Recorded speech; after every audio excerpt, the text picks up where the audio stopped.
Hi everyone, my name is Nidhi Bhatnagar and I welcome you all in this channel. तो बच्चों, आज की video में हम क्या सीखेंगे?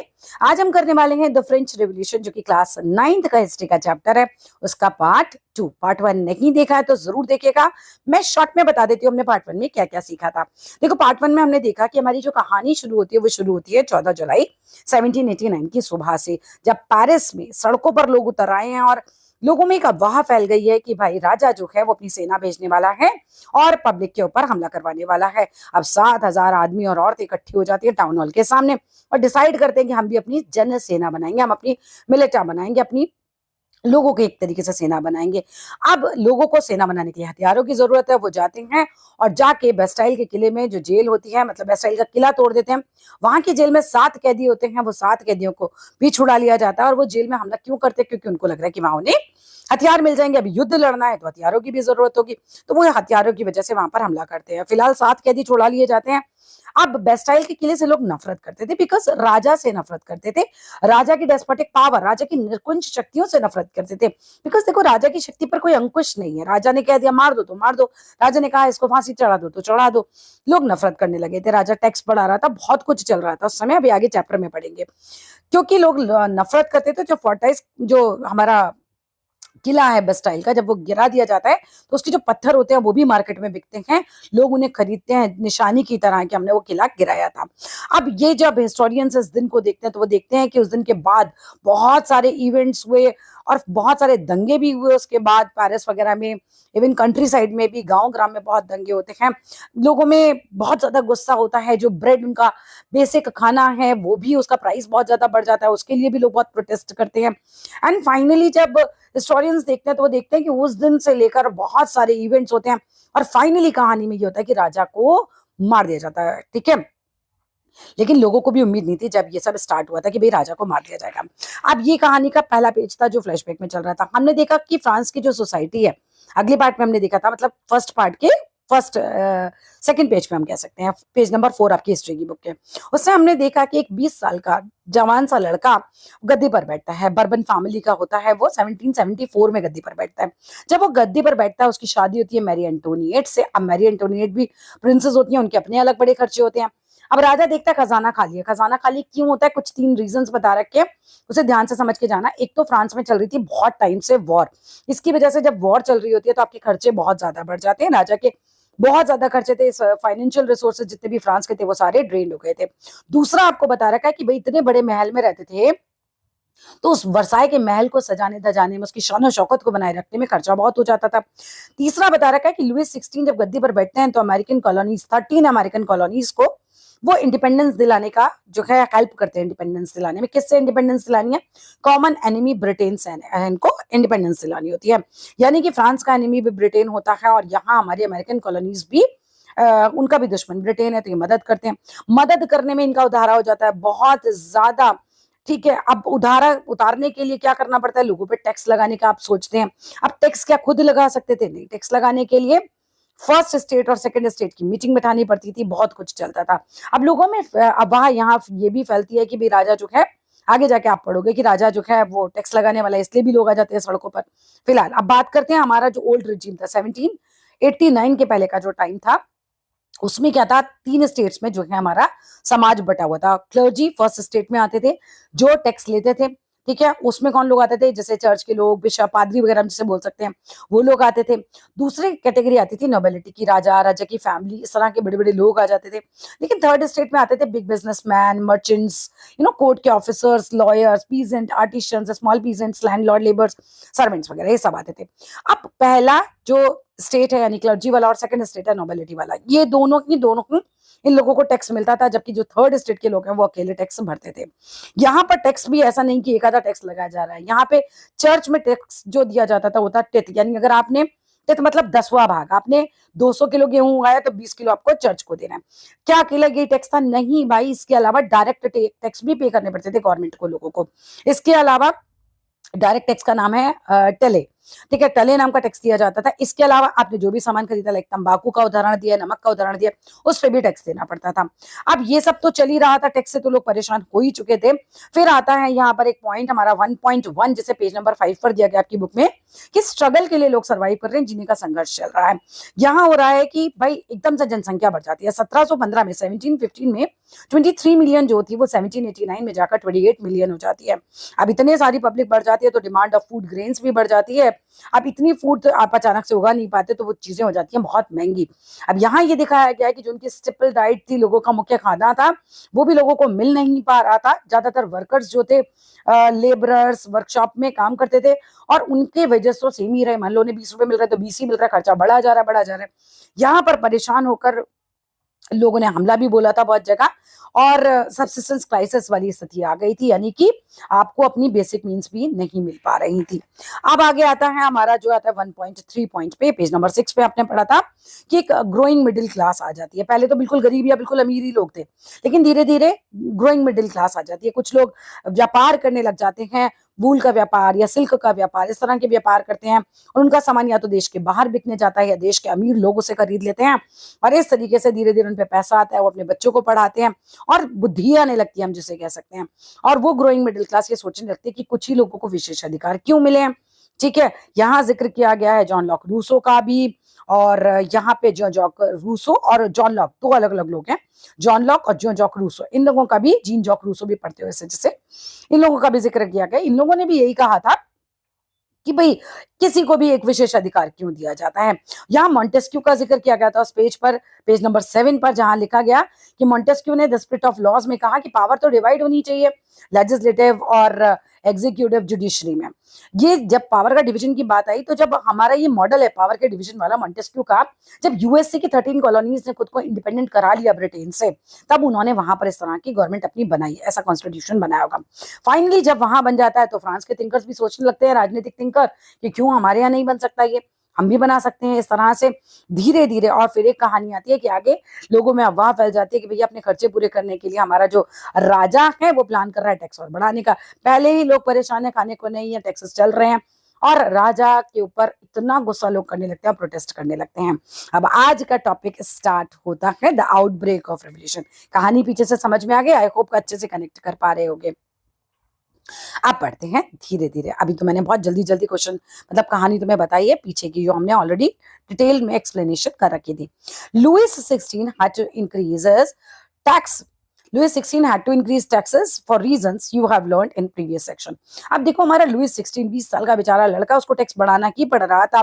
फॉर रीजंस, भाई उसके कारण थे, और रीजंस तुमने लर्न कर लिए हैं, तुमने सीख लिए हैं, हमें पता चल गया प्रीवियस सेक्शन में। हाउ डू यू थिंक, तुम कैसे सोचते हो, he could have gone about doing this, भाई उसने ये सब कैसे किया होगा, तुम्हें क्या लग रहा है उस बेचारे ने सब कैसे किया होगा। In France of the old regime, अब ओल्ड रिजीम का टाइम होता है 1789 के पहले पहले का जो भी टाइम चल रहा था, उसे हम ओल्ड रिजीम का टाइम कहते हैं। अब ओल्ड रिजीम में क्या है, the monarch did not have the power to impose taxes according to his will. अब 1789 से पहले राजा अकेले अपनी इच्छा से टैक्स नहीं लगा सकता था। ठीक है, राजा अकेले अपनी इच्छा से टैक्स नहीं लगा सकता था। तो क्या होता है, rather he had to call a meeting of state general, उसको स्टेट जनरल की मीटिंग बैठानी पड़ती थी, which would then pass the proposal. जैसे आपके आप संसद में मीटिंग बैठती है, ऐसे ही राजा को स्टेट जनरल की मीटिंग बैठानी पड़ती थी। जब वो पास कर देते थे प्रपोजल का, तो नए टैक्सेस पास किए जा सकते थे। The state general was a political body. State general क्या है, पॉलिटिकल बॉडी है, which the 3 states sent their representatives to which, यानी कि जहां पर तीनों स्टेट के लोग, यानी कि फर्स्ट स्टेट के लोग जो क्लर्जी वाला है, सेकंड स्टेट के लोग जो नोबेलिटी वाला है, थर्ड स्टेट तुमने पढ़ाई कॉमन पीपल है, मर्चेंट्स हैं, यू नो बिग बिजनेसमैन वगैरह, इनके लोगों को बुलाया जाता था। ठीक है, चलो जी, यहां तक की कहानी समझ में आती है। आगे बढ़ते हैं। However, the monarch alone could decide when to call a meeting. अब हमारा जो राजा है बस इतना ही डिसाइड कर सकता था मीटिंग कब बुलानी है। It was not like frequently meeting बुलाई जाती थी, नहीं भाई, वो बता रहे हैं the last time it was done was in 1614, मतलब हम कहानी चल रही है 1789 के आसपास की, और इससे पहले 1614 में ये मीटिंग बुलाई गई थी। इतने सालों बाद समझो ये मीटिंग बुलाई गई थी। ऑन 5 मई को 1789 में Louis 16 16 called together an assembly of the States General to pass proposal for new taxes. अब 5 मई को 1789 में लुइस 16 जो है असेंबली को बुलाते हैं क्योंकि उनको प्रपोजल पास कराना था नई टैक्स का। एक रेस्प्लेंडेंट हॉल जो है हमारा, जिसे हम बोल सकते हैं एकदम आलीशान जो भवन होता है, in the Versailles was prepared to host the delegates.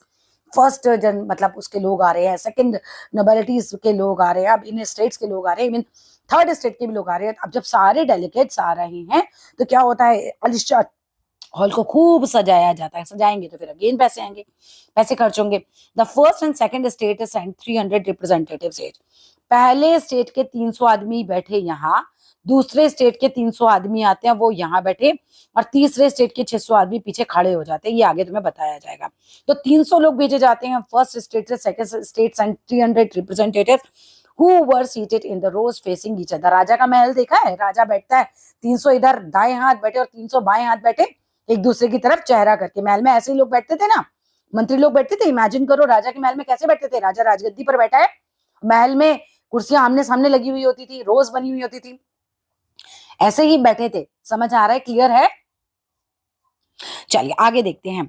अब बाकी क्या है, while the 600 members of the third state had to stand at the back, 600 members को थर्ड स्टेट के पीछे खड़े होना पड़ रहा था। The third state was represented by its more prosperous and educated members। अब देखो थर्ड स्टेट में जो लोग गए थे ना, वो वाले नहीं गए थे कि स्मॉल पीजेंट चले गए या वर्कर्स चले गए, लेबर चले गए, नहीं, मोर प्रॉस्परस लोग गए थे। थर्ड स्टेट में हमने पढ़ा था क्रीम भी थी, हमने पढ़ा कि वहां पर बिग बिजनेसमैन भी थे, है ना, मर्चेंट्स भी थे। तो ऐसे वाले लोग जो थे वो लोग गए थे, 600 मेंबर वहां के। The third state was represented by its more prosperous and educated members गए थे। Peasant, artisans and women were denied entry to assembly. किसानों को, आर्टिशियंस को, औरतों को तो डिनाइड, मना था भैया, एंट्री भी नहीं थी असेंबली के अंदर आने के लिए। हाउएवर फिर भी जो उनकी ग्रीवियंसेस थे, उनके जो बेचारे की जो मुश्किलें थी, उनके जो दुख थे एंड जो उनकी डिमांड्स थी, were listed in some 40,000 letters which the representatives had bought with them. अब देखो क्या है, लोगों ने अपने लेटर लिख दिए, 40,000 लोगों ने अपनी प्रॉब्लम्स अपने अपने लेटर्स में लिखी, और ये जो 600 रिप्रेजेंटेटिव्स आए थे इनके हाथ वो लेटर दे दिए। सोचो कौन पढ़ रहा है भैया इनके लेटर्स को। खैर, इन्होंने अपनी प्रॉब्लम्स यहाँ भेजी थी, ठीक है, ब्रॉट विद देम मतलब वो अपने साथ लेकर आए थे। अब voting in a state general in the past had become conducted according to the principle that each state had one vote. अब उस जमाने में वोटिंग कैसे होती थी कि भाई फर्स्ट स्टेट के 300 लोगों का एक वोट होगा, सेकंड स्टेट के 300 लोगों का एक वोट होगा, और थर्ड स्टेट के 600 लोगों का भी एक ही वोट होगा। ये तो बड़ी नाइंसाफी है। और इन दोनों को तो टैक्स मिल ही रहा है, तो कह देंगे हाँ टैक्स बढ़ा दो, क्या दिक्कत है भाई। प्रॉब्लम तो ये थर्ड स्टेट के लोग हैं, और एक दो वोट से ये लोग हमेशा जीत ही जाएंगे। कितनी चालाकी चल रही थी, ठीक है। तो वोटिंग जो था स्टेट जनरल में वो कंडक्ट की जाती थी अकॉर्डिंग टू इस प्रिंसिपल के कि हर एक स्टेट का एक एक वोट, यानी टोटल 3 वोट पे कहानी हुई। अब पहले 2 वोट हमेशा एक हो जाते होंगे और बेचारा थर्ड वाला को टैक्स बढ़ाना पड़ेगा। And this time Louis 16 was determined to continue.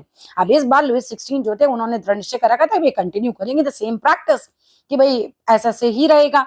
But members of the third state demanded that voting now be conducted by assembly as a whole। लेकिन इस बार थर्ड स्टेट ने डिमांड करी कि नहीं, ऐसा नहीं होगा, असेंबली के हर मेंबर का एक वोट होना चाहिए, ठीक है। Where each member would have one vote, ऐसा डिमांड की गई, अब जो कि जस्टिफाइड भी था।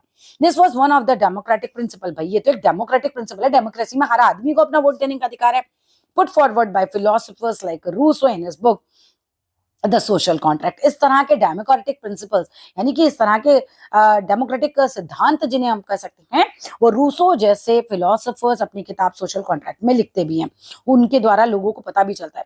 When the king rejected this proposal, राजा ने कहा नहीं, बिल्कुल नहीं होगा ऐसा, हर स्टेट का एक वोट होता है, एक ही होगा। राजा को पता था हार जाएगा अगर हर एक बंदे ने एक एक वोट दे दिया तो राजा को टैक्स के पैसे नहीं मिलेंगे। तो राजा ने कहा नहीं, वैसा ही होगा, उसने रिजेक्ट कर दिया proposal. So members of the third state walked out of the assembly in protest. अब भैया लोग बाहर निकल जाते हैं और वो प्रोटेस्ट करते हैं राजा के खिलाफ, ठीक है, और ये तो होना ही था। नेक्स्ट बात पे आओ। The representatives of the third state viewed themselves as a spokesman for the whole French nation। अब यहाँ पर 600 जो लोग पहुंचे हैं, 600 जो लोग पहुंचे हैं, कि अपने आप को देख रहे हैं कि हम फ्रांस की कंप्लीट जनता के तरफ से आए हैं, हम उनकी बातें रखेंगे यहाँ पर। लेकिन यहाँ के पता चल रहा है चल ही नहीं रहा कुछ भी, ठीक है। तो वो अपने आप को एज अ मतलब स्पोकमैन, जो क्या होता है, जो आपकी बात रख रहा है, लाइक आपका नेता, ठीक है। अपॉन 20 जून, 20 जून को क्या होता है, दे असेंबल्ड इन द हॉल। अब भैया ये आ जाते हैं, एक हॉल में इकट्ठा हो जाते हैं in an indoor tennis court. और वो हॉल क्या होता है, इंडोर टेनिस का एक कोर्ट होता है जहां आप टेनिस खेलते हैं, in the grounds of Versailles. और कहाँ होता है ये, वर्साई महल में एक टेनिस का हॉल है, और वहां ये पब्लिक जाके इकट्ठी हो जा रही है। 600 लोग जो हमारे रिप्रेजेंटेटिव है, they declare themselves as a national assembly. इन्होंने कहा हमारा ये 600 लोगों का ग्रुप क्या है, ये नेशनल असेंबली है, खुद को नेशनल असेंबली डिक्लेयर कर देते हैं। And swore not to disperse till they had drafted a constitution. कसम खाते हैं भैया हम नहीं जाएंगे यहाँ से जब तक हम एक संविधान नहीं बना देते, कॉन्स्टिट्यूशन, एक रूल बुक नहीं बना देते। That would limit the power of the monarch. वो एक ऐसी किताब जो राजा की शक्तियों पर अंकुश लगा सके। राजा तो मतलब डिस्पोटिक पावर है राजा के पास, निरकुंज है। तुम जा रहे हो, राजा को अच्छा नहीं लगा, बोलो बंद करो इसको जेल में, बंद करो भाई। ऐसी पावर राजा के हाथ में नहीं होनी चाहिए। उन्होंने कहा कि हम ऐसा कॉन्स्टिट्यूशन बनाएंगे कि जिसमें राजा के हाथ में सारी पावर नहीं हो, जो लिमिट कर सके, राजा की पावर को खत्म नहीं कर रहे हैं, लिमिट कर रही हैं। दे वर लेड बाय, अब ये जो पब्लिक थी ना 600 लोगों की, दे वर लेड बाय मिराबियो एंड आबेसिए। अब मिराबियो और आबेसिए दो लीडर्स इमेजिन करो, दो लीडर हैं पब्लिक के, ठीक है। मिराबियो जो था was born in a noble family. Mirabeau जो था ऐसा नहीं कि कोई गरीब परिवार का लड़का था, नहीं भाई, वो एक नोबल फैमिली का था, but was convinced of the need to do away with the society of feudal privileges. उसने कहा नहीं, ये फ्यूडल प्रिविलेजेस नहीं मिलने चाहिए किसी को भी, है ना। तो उसने कहा भैया हटाने चाहिए। He brought out a general, उसने एक पत्रिका निकाली, जनरल होता है एक पत्रिका, एक magazine, and delivered powerful speeches. उसने पब्लिक के अंदर बहुत बड़े बड़े स्पीच, भाषण भी दिए, पावरफुल एकदम भाषण उसने दिए टू द क्राउड जो कि असेंबल हुई थी वर्साई के महल के अंदर। आगे चलो, ये देखो यहाँ पर कितना पब्लिक इकट्ठा हो रखा है। अब आबेसिए जो है ओरिजिनली एक प्रेस्ट था। अब आबेसिए कौन था, एक पादरी था, ठीक है। आबेसिए एक पादरी था, और an influential pamphlet called what is third state उसने लिखा था। आबेसिए ने एक पैम्फलेट लिखा, एक प्रचार पुस्तिका लिखी, लोगों के बीच में प्रचार करने के लिए किताब समझ लो उसने लिखी, ठीक है। और उस किताब का नाम था what is third state. Third state क्या है। While the national assembly was busy in Versailles, अब हमारे 600 लोग, हमारे रिप्रेजेंटेटिव्स जो कि बिजी हैं हमारे वर्साई के महल के अंदर ड्राफ्टिंग अ कॉन्स्टिट्यूशन, कॉन्स्टिट्यूशन बनाने के लिए, the rest of the France, बाकी जितने भी सारे फ्रांस के लोग हैं, साथ विद टर्माइल। साथ विद टर्माइल का मतलब क्या होता है, बिल्कुल वहां पर आंदोलन हो रहा था, लोगों में अफरा तफरी मची हुई थी। A severe winter had meant a bad harvest। हुआ क्या था, सर्दी बहुत ज्यादा हुई, सर्दी बहुत ज्यादा हुई तो फसल खराब हो जाती है। एंड द प्राइस, जो ब्रेड के प्राइस थे भाई, वो बहुत ज्यादा बढ़ जाते हैं। और ऐसे में क्या होता है, often bakers exploited the situation. जो बेकर्स होते हैं वो सिचुएशन को और ज्यादा खराब कर देते हैं। वो क्या करते हैं, एंड होर्डेड सप्लाईज, जितनी भी सप्लाई आ भी रही होती है उसको जमा कर लेते हैं। जमा कर लोगे, मान लो पहले उगी कम रहा है और आप अपने अंदर जमा कर लोगे। जमा क्यों कर रहे हैं, जिससे महंगा बेच सके। मार्केट में होगी नहीं चीज तो महंगी हो जाएगी ना, जिसके अकेले के पास होगी वो उसी से सब लोग लेंगे। तो ये लोग इकट्ठा कर लेते थे, जमा कर लेते थे, तो ये होर्डिंग कहलाता है। After spending hours in long queues at the bakery, अब औरतों की हालत क्या होगी, लंबी लंबी लाइनों में खड़े हुए हैं बेकरी के, और बहुत घंटों तक खड़े हुए हैं। तो क्राउड्स ऑफ एंग्री वीमेन, औरतें जो थी एकदम गुस्से में आ गई, and was stormed into the shops, उन्होंने दुकानों पर धावा बोल दिया।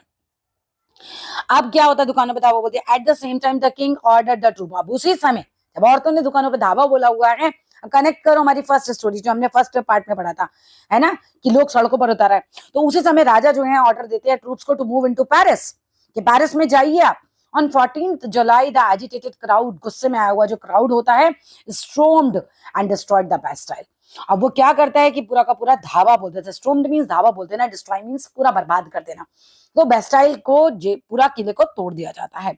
इन द कंट्री साइड, अब यहाँ पर गांव की बात अगर हम करें तो कंट्री साइड में र्यूमर फैली है, स्प्रेड है फ्रॉम विलेज टू विलेज, ये खबर फैली that the lords of manor, जो जागीरों के जो मालिक हैं, ठीक है, लॉर्ड्स ऑफ मैनर मतलब होता है जागीरों के मालिक, जिन पर बड़ी बड़ी जमीनें होती हैं, हैड हायर्ड बैंड्स ऑफ ब्रिगेंड्स, मतलब इसको पढ़ लेना गुंडे, लठात, जो डंडा ले लेकर आते हैं ना वो वाले लठात, who were on their way to destroy the ripe crops.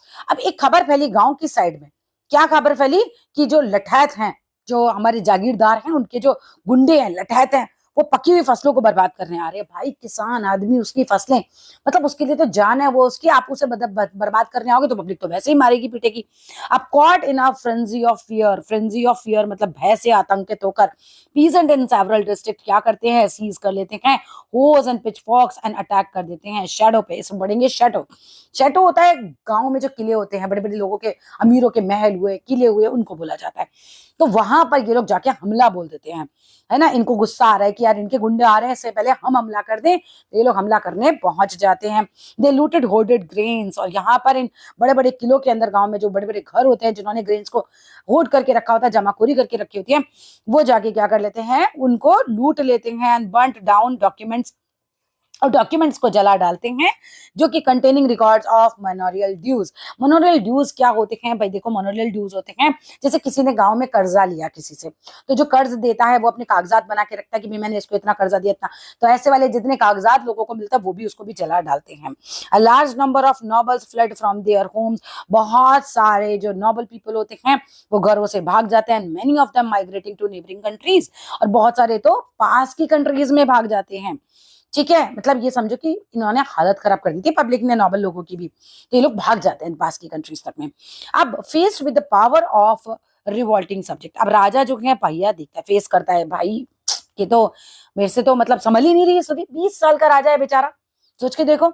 अब उससे वो अनुमान लगा लेता है कि भाई, वो देख लेता है तो वो सामना करता है इतना रिवॉल्ट का, अपनी प्रजा को देखता है ऐसा, तो लुइस 16 फाइनली क्या करता है, अकॉर्डेड, अकॉर्डेड का मतलब होता है स्वीकार करना, ठीक है, वो मान जाता है, क्या मान जाता है भाई, recognition of the national assembly, कहता है हाँ भैया नेशनल असेंबली है, ठीक है, मान जाता है, एक्सेप्ट कर लेता है द प्रिंसिपल, इस सिद्धांत को, that is power wood from now be checked by a constitution, कि भैया ठीक है, मेरा जो पावर है वो कॉन्स्टिट्यूशन के द्वारा निर्धारित किया जाएगा, चेक किया जाएगा। ऑन द नाइट ऑफ 4 अगस्त 1789 में क्या होता है, असेंबली पास करती है एक डिक्री, डिक्री का मतलब होता है हुक्मनामा, एक तरीके से क्या हुक्मनामा पास किया जाता है असेंबली के द्वारा, एबॉलिशिंग द फ्यूडल सिस्टम, कि भैया फ्यूडल सिस्टम को जो है उसको खत्म किया जा रहा है, और system of obligation of taxes, ठीक है, तो इन सबको खत्म किया जा रहा है, जबरदस्ती जो टैक्स देना होता है, मजबूरी। Members of the clergy to were force to give up their privileges, अब यहाँ पर जो क्लर्जी पीपल होते हैं, जो क्लर्जी है, पादरी है, बिशप है, ये सब, इन लोगों को भी जो बहुत विशेष अधिकार प्रिविलेजेस मिले हुए थे, ये भी इनको छोड़ने पड़ते हैं, गिव अप करने पड़ते हैं। जो 10th पार्ट इनको मिलता था वर एबॉलिश्ड, वो समाप्त कर दिया जाता है, एंड लैंड जो कि इन्होंने ओन कर रखी थी, इस पे इन्होंने कब्जे कर रखे थे, चर्च की वॉज कॉन्फिस्केटेड, कॉन्फिस्केटेड मतलब जब्त कर ली जाती है सरकार के द्वारा, ठीक है, समझ रहे हो, जो हमारे क्लर्जी वाले थे ना, इनके पास जो जमीनें होती हैं वो भी सरकार ले लेती है, और इनको जो स्पेशल अधिकार मिले हुए होते हैं, प्रिविलेजेस, वो भी इन्हें छोड़ने पड़ जाते हैं। एज अ रिजल्ट क्या होता है, गवर्नमेंट एक्वायर कर लेती है, अब ये पॉइंट याद करके रखना कि गवर्नमेंट को ना इस समय 2 बिलियन लिवरे का फायदा हो जाता है, ठीक है, एसेट मिल जाते हैं यहाँ से। अब यहाँ पर वर्ड मीनिंग भी देख लेते हैं, जो यहाँ पर एक वर्ड आपको दे रखा है शेटो, शेटो का मतलब क्या होता है भाई, कैसल, किला हो गया, या स्टेटली रेजिस्टेंस, रेजिडेंस हो गया, जो कि बिलोंग करता है राजा को या किसी अमीर आदमी को, नोबलमैन को। मैनर की बात करा जाए तो एन स्टेट जो कि consist of the lords lands and in his mansion, and is mansion, ठीक है, जागीर जिसे हम बोलते हैं ना। आगे आते हैं, अब आते हैं 2.1 पे, France becomes a constitutional monarchy. अब राज देखो, यहाँ पर फ्रांस में राजा ने मान लिया, ठीक है भैया कॉन्स्टिट्यूशन बना लो, चला लो, ठीक है, राजा को लग रहा है नहीं तो पब्लिक तो मार देगी मुझे बिल्कुल। अब national assembly completed the draft of the constitution in 1791, देखो 1789 में हमला होता है, 91 में जाकर कितने साल लगे, 1791, 89 में हमला हो रहा है, और 91 में जो है ये कॉन्स्टिट्यूशन बनके तैयार हो जाता है, तैयार हो जाता है। Its main objective was to limit the power of the monarch, हमें पता है कि राजा की पावर को लिमिट करने के लिए बनाया गया था, इसका मेन ऑब्जेक्टिव ही यही था। This power instead of being concentrated in the hands of one person, अब ये जो पावर थी एक आदमी के हाथ में होने की बजाय वर नाउ सेपरेटेड, अब अलग अलग कर दी जाती है ना, असाइंड टू डिफरेंट इंस्टीट्यूशन, अलग अलग, जैसे लेजिस्लेचर हो गया, हमारा एग्जीक्यूटिव हो गया, जुडिशरी हो गया, उसमें ये पावर बांट दी जाती है।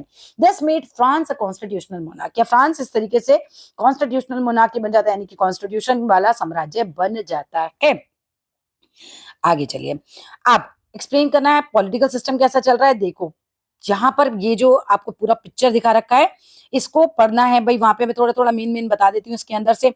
जुडिशरी में जजेस होते थे, अब एक्टिव सिटीजन पैसिव सिटीजन क्या होते हैं ये भी समझ लो, कि वोट कौन दे सकता था नेशनल असेंबली के लिए, एक्टिव सिटीजन। एक्टिव सिटीजन मतलब, अब एक्टिव सिटीजन जो इंटाइटल्ड टू वोट होते थे, अबाउट 4 मिलियन लोग थे पॉपुलेशन के, 28 मिलियन में से केवल 4 मिलियन लोग ही वोट दे सकते थे, आई थिंक जो पढ़े लिखे होते थे और जिनके पास जमीनें होती थी उन्हें वोट देने का अधिकार था।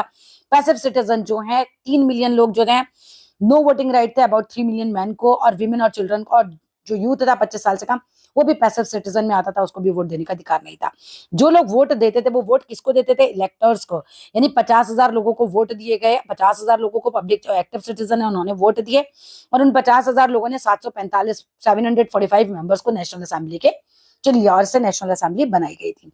नेशनल असेंबली कंट्रोल करती थी हमारे राजा को और कंट्रोल करती थी पूरे मिनिस्टर्स को, लेकिन राजा को वीटो का अधिकार था। राजा को अगर नेशनल असेंबली की कोई रूल नहीं समझ में आया तो राजा उसको मना भी कर सकता था। चलिए मेन मुद्दे पर आते हैं हम नीचे। The constitution of 1791 vested the power to make laws.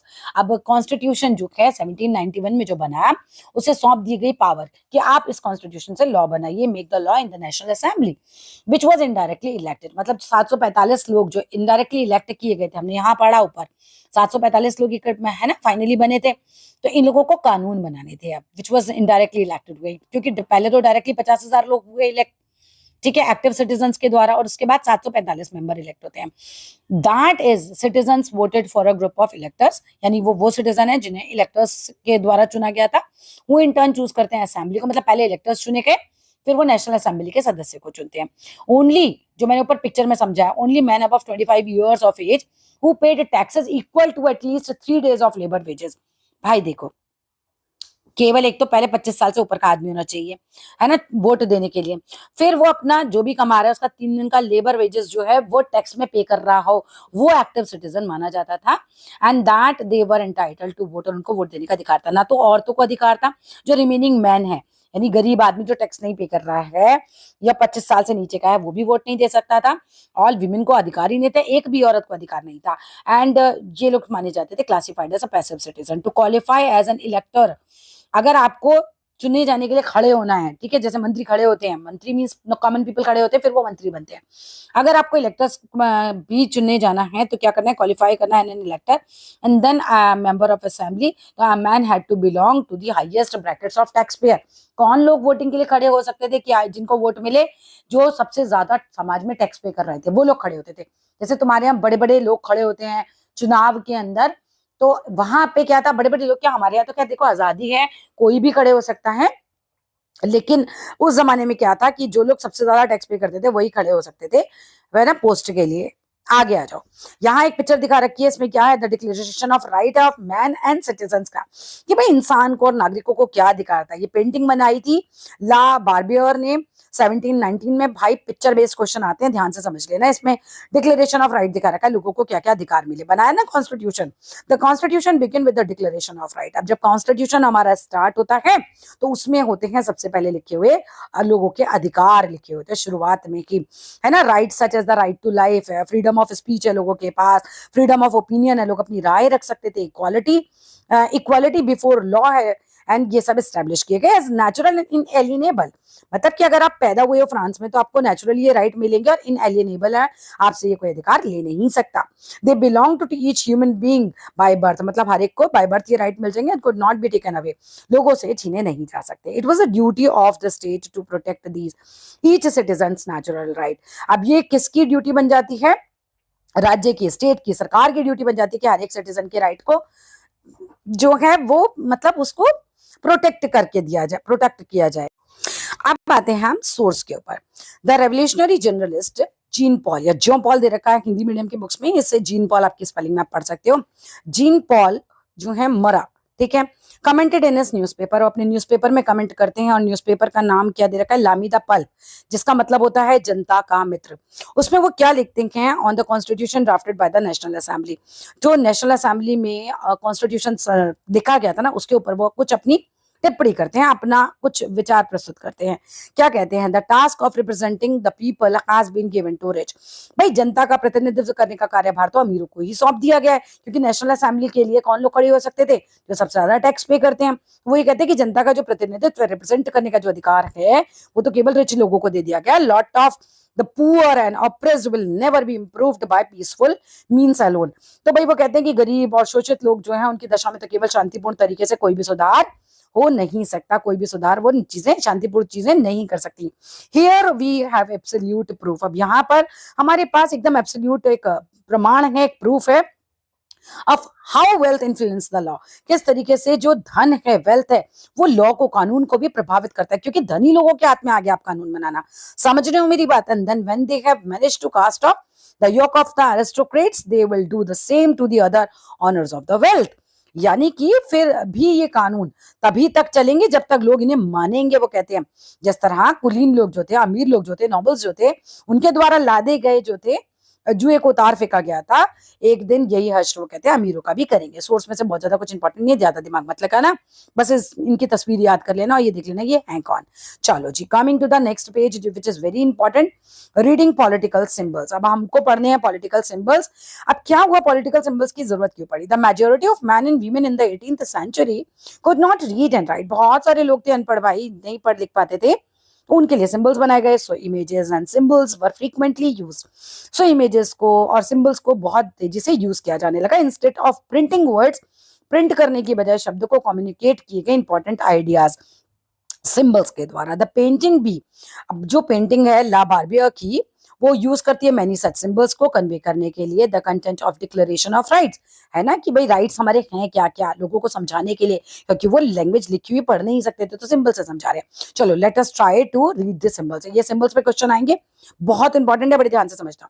पहला सिंबल आता है ब्रोकन चेन का। ये क्या दिखाता है कि chains were use to flutter slaves. Chain जो यूज की जाती थी वो फ्लटर मीन्स एक तरीके से बांधने के लिए यूज की जाती थी। किसको बांधा जाता था? इससे दासों को बांधा जाता। और broken chain stands for the act of becoming free. Chain टूट गई तो इसका मतलब क्या हुआ कि इंसान आजाद है, तो ये आजादी का प्रतीक दिखाया गया। नेक्स्ट आता है bundle of rods and faces. अब रॉड्स एंड फेसेस मतलब एक तरीके की छड़ियां हैं या गट्ठर हम जिसे बोल सकते हैं। तो one rod can be easily broken, ये दिखाया जा रहा है कि एक रॉड तो आसानी से तोड़ी जा सकती है, but not an entire bundle, है ना। ये तो बचपन में भी हमने कहानी सुनी है, तो एंटायर बंडल को नहीं तोड़ा जा सकता। Strength lies in unity, strength तो यूनिटी में ही है। नेक्स्ट पिक्चर दिखाई गई, the I with in a triangle radiating light. त्रिभुज के अंदर जो है एक आंख दिखाई गई है और वो रोशनी बिखेरती हुई है। तो इसका मतलब क्या होता है? द ऑल सीइंग आई, मतलब हर तरफ देख रही है, ठीक है। सर्वदर्शी आंख है, ये ज्ञान का प्रतीक है। ये आई स्टैंड्स फॉर नॉलेज, या आंख क्या है? नॉलेज है, आंखें सब कुछ देख रही हैं। The rays of the sun will drive away the clouds of ignorance, कि जो सूर्य की किरणें हैं, ये जो किरणें दिखाई गई हैं, ये दिखा रही हैं ज्ञान रूपी अंधेरे को, ये मिटा रही हैं, ठीक है। आंखों से ज्ञान प्राप्त कर रहा है इंसान देख देख के, और सूरज की जो किरणें दिखाई गई हैं वो दिखा रही हैं क्या? ज्ञान रूपी अंधेरा जो है अब हट गया है। अब नेक्स्ट पिक्चर आती है हमारी इस कैप्चर की, ये सिंबल ऑफ रॉयल पावर है, इसका मतलब होता है राजदंड, ठीक है। नेक्स्ट आता है snake biting its tail to form a ring. यहाँ पर क्या हो रहा है? अपनी ही पूंछ को मुंह में लिए हुए सांप। ये किस चीज को दिखा रहा है? सिंबल ऑफ इटर्निटी, मतलब चलता जा रहा है, सनातनता का प्रतीक है ये, चलता जा रहा है, इटर्नल है, कहीं खत्म ही नहीं हो रहा गोला, ठीक है। और a ring has neither beginning nor and, इस रिंग का ना तो शुरुआत है ना तो इसका कोई अंत है। अब इसके बाद हमें कैप दिखाई गई है, लाल रंग की फ्राइजियन टोपी दिखाई गई है, cap Warne bye slave upon becoming free. ये कैप कौन पहनता था? वो स्लेव पहनते थे जब वो फ्री हो जाते थे। नेक्स्ट आता है हमारा पिक्चर ब्लू व्हाइट रेड, ये कलर्स बताए गए हैं। द नेशनल कलर है ये फ्रांस के। नेक्स्ट पिक्चर में एक विंग्ड वीमेन है जिसके पंख दिखाए गए हैं। यहाँ पे तो पर्सोनिफाई किया गया है लॉ को, कानून की देवी, जैसे हमारे आंखों पे पट्टी बांधी हुई है ना, इनके पंखों से उड़ रही है, राइट। एंड नेक्स्ट हमारा है the law tablet. The law is the same for all, इसके अनुसार क्या है? कानून सबके लिए समान है, उसकी नजरों में सब बराबर हैं। तो यहाँ फिनिश होता है हमारा ये वाला सेकंड पार्ट। अब थर्ड पार्ट में मिलेंगे हम लोग। सेकंड पार्ट में कोई प्रॉब्लम है तो कमेंट बॉक्स में लिखिएगा। वीडियो समझ आया, अच्छा लगे तो जरूर लाइक कीजिएगा। Thank you so much for watching complete video. Bye bye.